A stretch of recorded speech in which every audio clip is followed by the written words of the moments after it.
ये कहानी बिहार के एक गांव की है। गांव में एक सरपंच का परिवार रहता था। सरपंच साहब एक किसान ही थे। उनका थोड़ा बहुत खेती का ज़मीन था, लेकिन उनका बहुत अच्छा व्यवहार के कारण गांव वालों ने उनको सरपंच बना दिया था। सरपंच साहब के द्वार पर हमेशा लोगों का मेला लगा रहता था। सरपंच के परिवार में उनका 2 बेटा, 1 बेटी और पत्नी, कुल 5 लोगों का परिवार था। सरपंच साहब का बड़ा बेटा को पढ़ाई में उतना मन नहीं लगता था, तो वो पढ़ाई छोड़कर अपने पिता का खेती में हाथ बटाने लगा और घर का काम धाम बड़ा बेटा ही देखता था। तो सरपंच साहब बड़ा बेटा का विवाह कर देते हैं। छोटा बेटा पढ़ने में ठीक था, तो सरपंच साहब उसे पढ़ाते हैं। जब छोटा बेटा 10 का परीक्षा पास कर जाता है, तो उसे पढ़ने के लिए सरपंच साहब शहर में भेज देते हैं।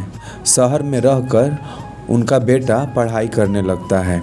एक दिन सरपंच का छोटा लड़का जब क्लास खत्म होने के बाद कॉलेज से रूम के लिए निकला, तो तभी अचानक से एक लड़की स्कूटी से बहुत स्पीड से कॉलेज से निकलती है। थोड़ी दूर ही जाने के बाद उसका बैलेंस खराब हो जाता है और वह स्कूटी से गिर जाती है। उसके हाथ पैरों में कुछ चोट आ जाती है। उसका कॉपी, किताब और बैग्स गिर जाते हैं। उस लड़की का गिरा हुआ देखकर सब लड़के लड़कियां हंसने लगते हैं, लेकिन उसको उठाने के लिए उसके पास कोई नहीं जाता है।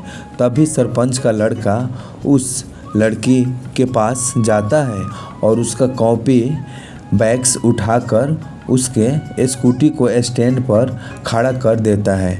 फिर उसके पास जाकर उस लड़की से पूछता है, कहीं ज़्यादा चोट तो नहीं आई? नमस्कार दोस्तों, आप सभी का एस रंजन ज्ञान चैनल पर स्वागत है। दोस्तों, अगर आप लोग हमारे चैनल पर नए हैं और अपने मातृभूमि से प्यार करते होंगे, तो प्लीज़ दोस्तों आप हमारे चैनल को सब्सक्राइब कर दीजिए, वीडियो को लाइक कर दीजिए और इस कहानी को लास्ट तक ज़रूर सुनिए। और उसके पास जाकर उस लड़की से पूछता है, कहीं ज़्यादा चोट तो नहीं आई? तो वो लड़की बोलती है कि नहीं, मैं ठीक हूँ। धीरे धीरे वो लड़की उठकर खड़ा होती है। उसके बाद लड़का बोलता है कि तुम अपने घर तो जा सकती हो ना? तो वो बोलती है कि हाँ, चल जाऊँगी। फिर वो लड़की पूछती है कि मैंने तुम्हें पहले कभी इस कॉलेज में नहीं देखा। तो लड़का बोलता है कि हाँ, अभी 8 दिन ही हुआ है इस कॉलेज में एडमिशन लिए हुए। तो लड़की बोलती है, तभी तो मैंने तुम्हें नहीं देखा। हाँ, थोड़ी जल्दी में हूँ, मैं कल मिलती हूँ। तो लड़का बोलता है कि हाँ ठीक है, लेकिन तुम दावा ज़रूर ले लेना। लड़की बोलती है, हाँ थैंक्स। फिर अगले दिन लड़का कॉलेज जाता है। मन ही मन उस लड़की को चारों तरफ देखता है। वो लड़की उस दिन कॉलेज नहीं आती है। तो सरपंच का लड़का क्लास ख़त्म करके अपने रूम वापस चला जाता है। फिर अगले सुबह कॉलेज के लिए निकलता है, तो रास्ते में ही वो लड़की सरपंच के लड़के को देख लेती है। उसके पास आकर स्कूटी रोक देती है। रोकने के बाद वो बोलती है कि मैं कल कॉलेज नहीं आ पाई, थोड़ा घर पर काम था। फिर वो अपने स्कूटी पर बैठने के लिए बोलती है। तो सरपंच का लड़का शर्माता है, बोलता है कि नहीं, तुम चलो कॉलेज, मैं पैदल आ रहा हूँ। वो बोलती है कि हम भी तो कॉलेज ही जा रहे हैं, साथ में ही बैठकर चलते हैं। लड़का गांव का था, इसलिए वो लड़की के साथ बैठने में शर्मा रहा था, लेकिन उस लड़की के जिद के आगे उसको स्कूटी पर बैठना पड़ा और साथ ही दोनों कॉलेज गए।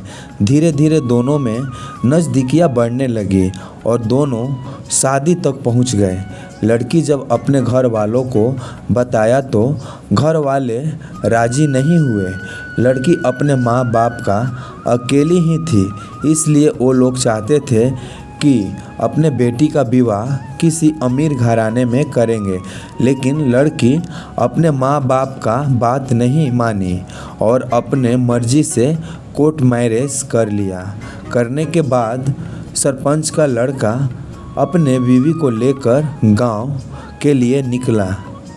उधर गांव में भी इस बात का पता चल जाता है। सरपंच साहब बहुत गुस्सा में होते हैं। वो चाहते थे कि छोटा बेटा का शादी बहुत धूमधाम से करूँगा, लेकिन उनका छोटा बेटा उनके खुशियों पर पानी ही फेर डाला। सरपंच साहब बहुत गुस्सा में थे, लेकिन उनकी बीवी उनको शांत रहने के लिए बोली, अपना ही बेटा है, अब तो जो होना था हो गया, सब भगवान की मर्जी है। गांव में पूरा हल्ला हो गया कि सरपंच का बेटा पढ़ने के लिए गया था और उधर से ही लव मैरिज करके दुल्हन लेकर आ रहा है। पूरे गांव वाले सरपंच साहब के द्वार पर इकट्ठा होकर उसका इंतज़ार कर रहे थे। तभी कुछ देर के बाद एक मारुति सरपंच साहब के घर के सामने रुकती है।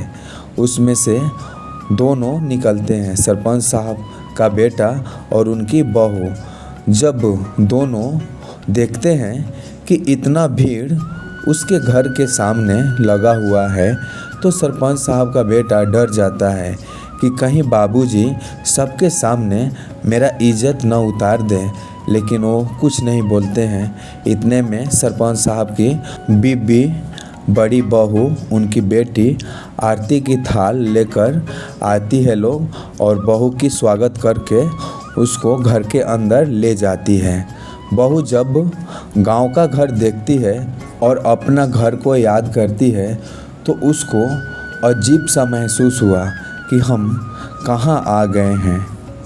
वो सोच रही थी कि शायद इस लड़का का भी घर मेरे घर जैसा ही होगा, क्योंकि वो लोग ज़्यादा बात नहीं किए थे। जब सरपंच साहब की बीबी अपने बहू को उसके कमरे में ले गई तो वो पूछती है कि क्या ये मेरा कमरा है, इसी में मुझे रहना पड़ेगा। तो सरपंच साहब की बीबी बोलती है कि हाँ बहू, ये तुम दोनों का कमरा है। तो वो बोलती है कि क्या इतना छोटा कमरा में मुझे रहना पड़ेगा? इतना छोटा तो मेरा घर का बाथरूम भी नहीं है। तो सरपंच साहब की बीबी को अजीब सा लगा कि ये क्या कह रही है, अभी आज ही आई और ऐसा शब्द मुंह से निकाल रही है। सरपंच साहब की बीबी सोचती है कि चलो शहर वाली है, अभी ना समझ है, धीरे धीरे सब जान जाएगी। फिर वो काम में बिजी हो जाती है। उधर शहर वाली दुल्हन गर्मी से परेशान रहती है और वो सोच सोच के बहुत ज़्यादा दुखी हो जाती है कि गांव में क्या अपने पापा के घर में कितने आराम से रहती थी, लगता है प्यार करके मैं फंस गई हूँ। ये सारी बातें उसके दिमाग में चलते रहती हैं। ऐसा लगता था जैसे गांव के लोगों से उसे घृणा है, वो किसी को अपने पास नहीं आने देती थी। ऐसे एक दो दिन चलता रहा। जब शाम को सरपंच साहब की बेटी खाना लेकर जाती है तो दुल्हन खाना खाने से इनकार कर देती है।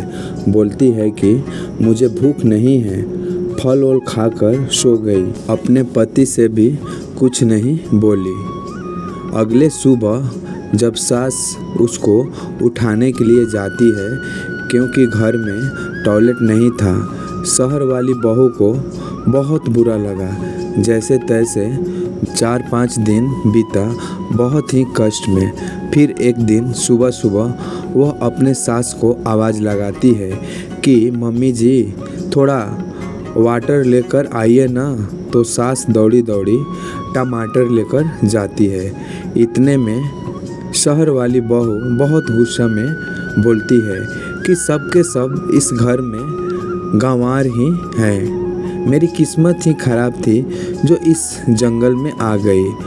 ये सब सरपंच साहब की लड़की देख रही थी।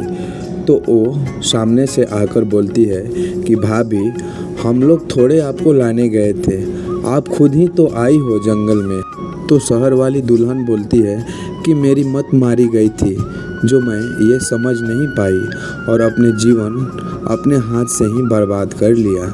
अगर मुझे मालूम होता कि तुम लोग के खाना से बदबू आती है, तुम लोग के शरीर से भी बदबू आती है, तो मैं कभी भी यहाँ नर्क में नहीं आती।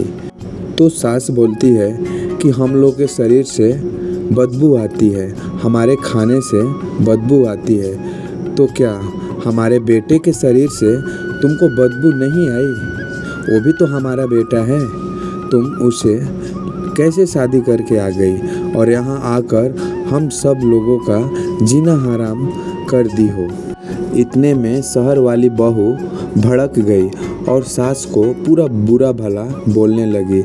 तब तक इतने में ही सरपंच का छोटा बेटा आ जाता है।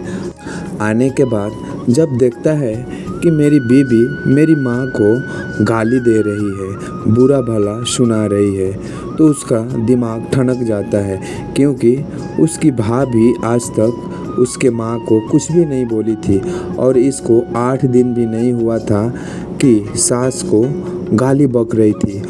छोटा बेटा कुछ सोचा न समझा और अपने बीबी को 2-3 तमाचा जड़ दिया।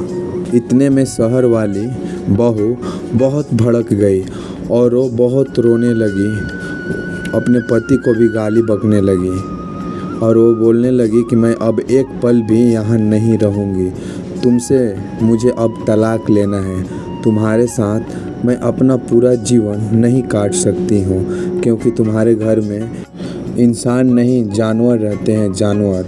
और वो अपना सारा सामान पैक करने लगी और उसकी सास उसको मना रही है, बोल रही है कि नहीं बेटी, गलती हो गया, मेरे बेटे से गलती हो गया, ये सब तुम क्या कर रही हो, अपना सामान मत पैक करो। वो खुद माफ़ी मांगती है, लेकिन वो दुल्हन एक भी अपनी सास का बात नहीं सुनती है और वो अपना जैसे तैसे सामान पैक करती है और वो घर से निकलने लगती है। सब उसको पकड़ रहे हैं, लेकिन वो किसी का भी बात नहीं सुनती है। गांव में हाला हो जाता है कि सरपंच की बहू अभी 8 दिन भी नहीं हुआ कोर्ट मैरिज करके आई और वो वापस जा रही है अपने पति को छोड़कर, और वो बदले में तलाक मांग रही है। पूरे गांव के लोग इकट्ठा हो गए सरपंच के द्वार पर, उसको पकड़ रहे हैं, समझा रहे हैं। तो ये बोल रही है कि तुम सब गांव वालों जानवर हो, तुम लोग के शरीर से बदबू आती है, खाने से बदबू आती है, तुम्हारे घर से बदबू आती है, यहाँ कौन रहेगा, मुझे टच मत करना, नहीं तो मुझे फिर से स्नान करना पड़ेगा। सब के सब उसकी बातें सुन रहे हैं कि चेहरा कितना सुंदर है, लेकिन इसका दिल कितना गंदा है, कितना गंदा बात कर रही है। कोई भी नहीं पकड़ता है, सब छोड़ देते हैं। वो गांव से बाहर रोड पर जाती है और रोड पर जाने के बाद वहाँ से शहर के लिए बस पकड़ती है और वो निकल जाती है। गांव में सब हाला हो जाता है कि सरपंच की बहू झगड़ा करके वो अपने गांव, अपने शहर चली गई। इधर सब के सब उदास बैठे हैं घर में। सरपंच साहब भी सर पे हाथ रख के उदास बैठे हैं कि ये क्या हो गया। उधर लड़की अपने घर जाती है तो उसके घर में उसके मम्मी और पापा रहते हैं। जब अपने लड़की को फटे हाल में देखते हैं तो वो भी सोच में पड़ जाते हैं कि क्या हुआ, आखिर ऐसे हालात में क्यों आई। तो सब पूछने लगते हैं कि क्या हुआ बेटी, क्या हुआ, कुछ तो बताओ। बोलती है कि हाँ पापा, अब मुझे उस घर में नहीं रहना है जानवरों के बीच, वो लोग इंसान नहीं जानवर हैं। मैं वहाँ 5 दिन बहुत मुश्किल से काटी हूँ, लेकिन अब नहीं, मुझे उससे तलाक चाहिए, तलाक। अब ये सब सुनकर शौक हो जाते हैं कि अपने मर्जी से ही शादी की और अब वही तलाक भी मांग रही है। तो ये सब पूछते हैं कि क्या हुआ। तो ये बोलती है कि मुझे वहाँ एक पल नहीं रहना। वो गांव में ना बिजली है, ना पानी है, ना बाथरूम है, और उनके खाने से भी बदबू आती है, उन लोग के शरीर से भी बदबू आती है। भला मैं वहाँ कैसे रह सकती हूँ उन जानवरों के बीच में। तो माँ बोलती है कि कोई बात नहीं बेटी, चलो पहले घर के अंदर तो चलो, सारी बातें तुम गेट पर ही बोल दोगी क्या।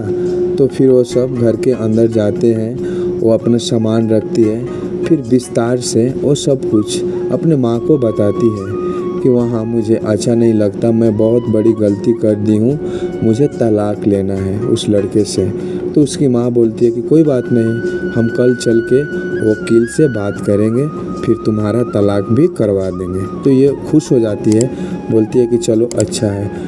फिर उस लड़की की माँ बोलती है कि तू ना जाने 5-6 दिनों से उनके घर में खाना खाई है कि नहीं, चलो आज मैं अपने हाथों से तुम्हारे लिए एक अच्छी सी तुम्हारे मनपसंद खाना बनाती हूँ। तो ये बोलती है हाँ माँ। वो खाना बनाती है, खाना बनाने के बाद ये स्नान करके खाना खाती है। खाना खाने के बाद थोड़ा आराम करने लगती है। जैसे ही 2-3 घंटे के बाद वो अपने बेड से उठती है तो उसके सर में चक्कर होता है, उसके पेट दर्द करने लगते हैं और उल्टियाँ होने लगती है। तब वो डर जाती है कि ये मेरे साथ क्या हो रहा है। फिर इतने में उसकी माँ आती है। तो माँ बोलती है कोई बात नहीं, चलो डॉक्टर से चल के एक बार जांच करवा लेते हैं कि क्या प्रॉब्लम है तुमको। तो फिर ये लोग डॉक्टर के पास जाते हैं। जैसे ही डॉक्टर के पास जाते हैं और डॉक्टर इनका चेकअप करता है, चेकअप करने के बाद बोलता है कि बहुत ही खुशी की बात है, आप माँ बनने वाली हो। तो सुनकर इसको शौक लग जाता है। उधर सरपंच के घर में अपने बहू को लेकर सब चिंतित थे कि वो अपने घर पहुंच तो गई होगी ना। तो सब सरपंच के छोटे बेटे जो उस लड़की से शादी किया था उसको बुलाते हैं और बुलाने के बाद बोलते हैं कि तुम एक बार जाओ, पता करके तो आओ कि वो अपने घर पहुंच तो गई है ना। लड़की जात है, ना जाने कहाँ है, कोई खबर नहीं। सरपंच की बीवी बोलती है कि बेटा एक बार तुम उसके घर जाकर पता करके आओ कि वो अपने घर पहुंच तो गई है ना। तो सरपंच का बेटा जाना तो नहीं चाहता है, लेकिन अपने माँ बाप और परिवार का बात सुनकर वो जाता है शहर में। जब शहर में जाता है, उस लड़की के घर जाता है। घर जाने के बाद उसके ससुर से मालूम चलता है कि वो लोग हॉस्पिटल गए हैं। तो ये फिर पूछता है कि क्यों हॉस्पिटल क्यों गए हैं। तो वो बोलते हैं कि उसको उल्टियाँ हो रही थी, वही डॉक्टर के पास चेक करवाने के लिए गई है लोग। तो फिर ये भागते भागते डॉक्टर के पास पहुंचता है। पहुंचने के बाद देखता है कि माँ बेटी दोनों डॉक्टर से बातें कर रही है। तो ये चुपके से उन लोगों के पास जाकर उनकी बातें सुनने लगता है। तो दुल्हन बोल रही है कि डॉक्टर साहब, मैं इस बच्चे को जन्म नहीं देना चाहती हूँ, कुछ भी करके आप मेरे बच्चे को गिरा दीजिए। तो डॉक्टर बोलता है कि क्यों नहीं आप इस बच्चे को जन्म देना चाहती है, आपकी उम्र भी तो हो गई है, क्या प्रॉब्लम है। तो दुल्हन बोलती है कि मैं जिससे शादी किया था वो लड़का अच्छा नहीं है, उसके फैमिली वाले भी अच्छे नहीं हैं, इसलिए मैं उससे तलाक लेने वाली हूँ। तो उसके बच्चे को मैं जन्म क्यों दूँ। तो डॉक्टर बोलता है जैसी आप लोगों की इच्छा। तब तक इतने में ही वो डॉक्टर के पास पहुंच जाता है सरपंच का लड़का, और वो बोलने लगता है कि नहीं डॉक्टर साहब, मुझे ये लड़का चाहिए क्योंकि ये मेरा खून है। भले ही ये मुझे तलाक लेना चाहती है तो मैं तलाक दे दूंगा, लेकिन पहले इसको बच्चे को जन्म देना पड़ेगा, तब मैं तलाक दूंगा। वहाँ पर दोनों पक्ष में झगड़ा होने लगता है। लड़का बोलता है कि मैं तुम्हें तलाक दूंगा कब, जब तुम मेरे बच्चे को जन्म देगी, नहीं तो मैं जीवन भर तुम्हें तलाक नहीं दूंगा। फिर माँ बेटी डॉक्टर के पास से घर आती है। घर आने के बाद वो दोनों आपस में बातें करती है। तो माँ बोलती है कि क्या हुआ, 9 महीने की तो बात है, 9 महीने बाद तुम स्वतंत्र हो जाओगी, फ्री हो जाओगी। सिर्फ 9 महीने की तो बात है। 9 महीने बाद इन गंवारों से तुम्हारा पीछा छूट जाएगा। अपनी माँ का बात सुनकर ये शर्त मान लेती है और बोलती है कि ठीक है, मैं तुम्हारे बच्चे को जन्म दे दूँगी, लेकिन उसके बाद तुम मेरे तलाक। तो लड़का बोलता है कि हाँ, मैं तुम्हारे तलाक के पेपर पर साइन कर दूँगा। इतना बोलकर लड़का अपने घर को निकल जाता है। घर आकर वो सारा बात अपने माँ बाप को बताता है कि वो अब यहाँ नहीं रहना चाहती है। वो बोलती है कि मुझे तलाक चाहिए। तो मैंने भी बोल दिया कि मैं तलाक तभी दूंगा जबकि तुम मेरे बच्चे का जन्म दोगी। तो वो शर्त मान गई और बोली कि हाँ, मैं तुम्हारे बच्चे का जन्म दे दूंगी और तुम मेरे तलाक के पेपर पर साइन कर देना। इस शर्त के साथ मैं उसको छोड़कर मैं घर आया हूँ। तो सब इसकी बात सुनकर चिंतित और उदास हो जाते हैं। फिर वो बोलते हैं कि चलो ठीक है, अगर वो नहीं रहना चाहती है तो हम लोग उसको पकड़ के तो नहीं न रख सकते हैं। फिर धीरे धीरे समय बीतता गया। जिस दिन का इंतज़ार था वो दिन भी पास आ गया। अचानक से उसका पेट में दर्द होने लगता है, तो उसको डॉक्टर के पास लेके जाते हैं। उसके डिलीवरी का टाइम नज़दीक ही आ गया था। तो डॉक्टर साहब बोलते हैं कि 2 दिन के अंदर इनका डिलीवरी हो जाएगा। तो फिर वो लोग डॉक्टर को दिखाकर घर लेकर आते हैं। घर आने के बाद उसको दर्द रहता है। फिर सरपंच साहब के घर पर खबर दी जाती है, डॉक्टर ने 2 दिन का समय दिया है, 2 दिन के अंदर डिलीवरी हो जाएगा। तो आप लोग आना चाहते हो तो आ सकते हो। तो फिर सरपंच साहब अपने बेटे को बोलते हैं कि तुम चले जाओ, हम लोग क्या करेंगे जाकर। तो बेटा बोलता है ठीक है। तो फिर दूसरे दिन उसको बहुत ज़ोर से दर्द होने लगती है और एम्बुलेंस बुलाकर उसको हॉस्पिटल ले जाया जाता है। हॉस्पिटल ले जाने के बाद वहाँ डॉक्टर पानी वानी चढ़ाती है, सुइयाँ देती है। उसके बाद कुछ देर के ही बाद बच्चे की रोने की आवाज़ आने लगी।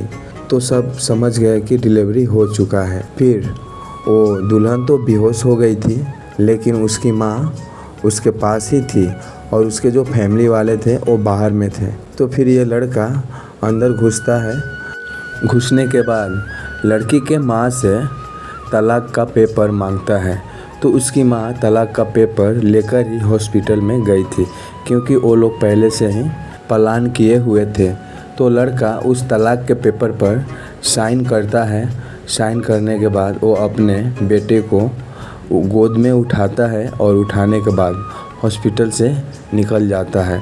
तब तक नर्स लोग भी आ जाती है। वो लोग बोलती है कि अरे कौन है, इस बच्चे को कहाँ लेके जा रहा है। लेकिन उस लड़की की माँ यानी कि उसकी सास भी कुछ नहीं बोलती है, वो भी चुपचाप वहीं बैठे रहती है। दुल्हन तो बेहोश रहती है, उसको कुछ मालूम नहीं रहता क्या चल रहा है। 1 घंटे के बाद जब उस दुल्हन की होश आती है तो वो अचानक से उठती है। उठने के बाद वो अपने बच्चे को ढूंढने लगती है, लेकिन बच्चा उसके आसपास कहीं भी नहीं था। तो वो अपने माँ से बोलती है, माँ मेरा बच्चा किधर गया। तो माँ चुपचाप रहती है, वो कुछ नहीं बोलती है। पूरा माँ से नर्स लोग से पूछने लगती है, मेरा बच्चा किधर गया, मेरा बच्चा किधर गया।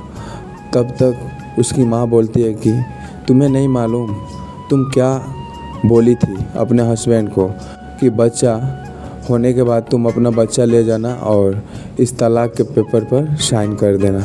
जाके देखो, वो कर दिया है तलाक के पेपर पर साइन और वो अपने बच्चे को लेके गया। जब इतना बात सुनती है उसके बदन में बेचैनी जैसी होने लगती है। वो चिल्लाने लगती है, बोलते कि माँ मैं अपने बच्चे को देखना चाहती हूँ, मैं उसे अपने गोद में खिलाना चाहती हूँ, मुझे ले चलो माँ, मेरे बच्चे के पास ले चलो। उसकी माँ कुछ नहीं बोलती है, बोलती है कि पागल हो गई हो क्या, तुम ही तो बोलती थी कि मैं बच्चा दे दूँगी और तलाक ले लूँगी। तो तलाक के पेपर पे साइन कर दिया है, अब तुम्हें क्या चाहिए, तुम तो आज़ाद हो गई। और उस गंवार से तुम्हारा पीछा भी छूट गया। तो ये बोलती है कि नहीं, मैं कुछ नहीं जानती, मेरे को मेरा बच्चा चाहिए। बस उसकी माँ उसको समझाने की कोशिश कर रही थी, लेकिन वो नहीं समझ पा रही थी। वो हॉस्पिटल से बाहर आई तो बाहर में उसके पापा मिले। पापा से मिलने के बाद वो बोली कि पापा, मुझे मेरे बच्चे के पास ले चलिए। तो उसके पापा बोलते हैं कि क्यों, अब क्या हो गया? तुम ही तो बोलती थी कि मुझे बच्चा नहीं चाहिए, तलाक चाहिए, तो दे गया, अब तुम उस बच्चे को क्या करोगी? तो ये बोलती है कि मुझे कुछ नहीं, बस मेरे बच्चे के पास ले चलिए, मुझे अपने बच्चे को देखना है। तो उसके पापा भी समझ जाते हैं कि शायद इसको धीरे धीरे ज्ञान हो रही है। फिर वो उसको अपने साथ लेकर सरपंच साहब के गांव लेके जाते हैं। गांव में भी सब हल्ला हो गया था कि सरपंच साहब की बहू तलाक ले ली है और बच्चा वापस कर दी है। तब तक ये लोग भी वहां पहुंचते हैं सरपंच साहब के गांव। तो द्वार पे तो हमेशा उनके भीड़ रहती ही थी। तो इनको नहीं मालूम था कि कौन सा घर है, क्योंकि लड़की का बाप कभी गया नहीं था। तो लड़की ही आगे आगे जाती है और वहीं पर सरपंच साहब रहते हैं। उनका पैर पकड़कर बहुत रोने लगती है कि बाबूजी, हमसे गलती हो गई है, बहुत बड़ी गलती हो गई है, शायद मुझे आप माफ़ करोगे कि नहीं करोगे? मैं अपने बच्चे को देखना चाहती हूँ। मैं कितना अभागन हूँ कि मैं अपने बच्चे को ही देने और वापस करने का वादा किया था। मैं एक बार देखना चाहती हूँ, प्लीज़ बाबूजी, मुझे माफ़ कर दीजिए। पूरा रोती है। तब तक उसकी सास भी आ जाती है, परिवार के सब लोग आ जाते हैं। पूरा रोती गिड़गिड़ाती है सबके सामने। तो फिर सरपंच साहब अपने बेटे को बोलते हैं कि जाओ लेकर आओ, इसके गोद में दो बच्चे को। फिर वो लेकर आता है, घर के अंदर रहता है बच्चा, उसको लेकर आकर दुल्हन के गोद में देते हैं। दुल्हन पूरे परिवार वालों से हाथ जोड़कर माफ़ी मांगती है, बोलती है कि मुझसे बहुत बड़ी गलती हो गई है और मुझे माफ़ कर दीजिए और मैं हमेशा ही आप लोगों के साथ रहूँगी, क्योंकि मुझे कुछ समझ में नहीं आ रहा था, क्योंकि मैं बच्ची थी, शहर में पली बड़ी थी, गांव का उतना मुझे नॉलेज नहीं था।